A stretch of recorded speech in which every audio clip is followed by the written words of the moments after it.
avec nous et de prendre la direction de Porto Vecchio, d'où sont partis ce matin les 380 équipages engagés sur ce rallye de légende. Comment expliquer d'ailleurs un tel engouement?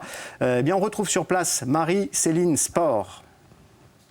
Bonjour Stéphane, ça y est, le moment du départ de cette 23e édition du rallye du Tour de Corse historique est arrivé. Les véhicules engagés en régularité sportive ouvrent le bal ce mardi avant de laisser place aux véhicules historiques de compétition. D'ailleurs, cette année, c'est la Mini MK1 de 64 qui est à l'honneur, comme on le voit sur mon t-shirt. C'est le propriétaire Jean-Pierre Bidji que l'on va rejoindre. Il est en train de discuter avec Bruno Sabi, un pilote que l'on ne présente plus tellement il a gagné, mais aussi Carl van der Westin, un jeune pilote prometteur, notamment adepte des circuits. Alors, est-ce que tout est fin prêt, messieurs? Comment ça va se passer? Pour nous, ça fait quelques années qu'on fait ça, donc il n'y a pas de problème. On sait à peu près où on va, on sait ce qui nous attend et on sait que c'est encore un grand plaisir que chaque année d'être présent ici. Et pour vous?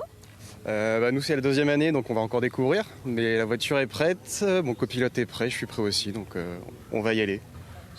Jean-Pierre Bidji, alors cette Mini, 4 ans qu'on la prépare, ça va bien se passer? On espère, on croise les doigts pour que ça se passe bien, mais j'ai un peu d'appréhension malgré tout.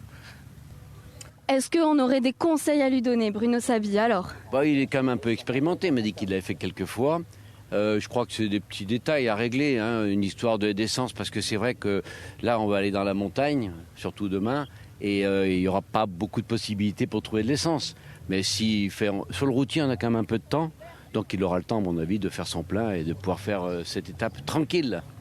Aucun de vous trois donc n'en est à sa première fois ici, vous revenez chaque année.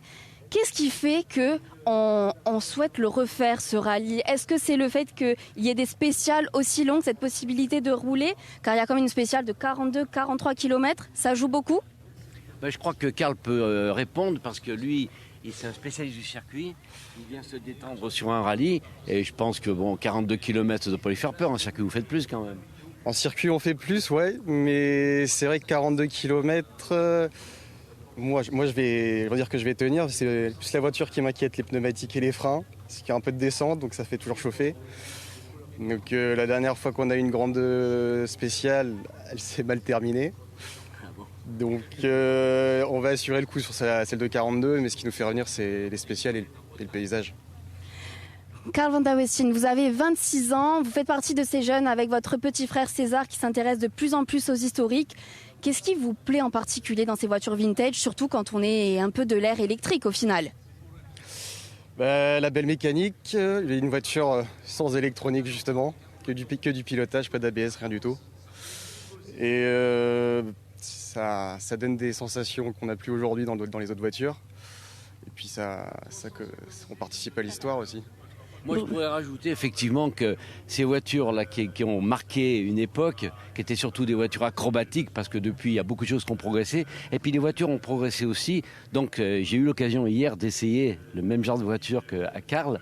C'est fantastique, quoi. C'est un grand plaisir. Et puis, pour lui, qui est habitué à faire du circuit, il vient là, il va se détendre. Et puis, surtout, il va gérer une étape qui est la plus longue cette année du Tour, mais qu'il saura faire parce qu'il a de l'expérience et il va prendre que du plaisir. Vous vous revoyez un peu en Karl. Est-ce que vous aurez une dernière astuce à lui donner?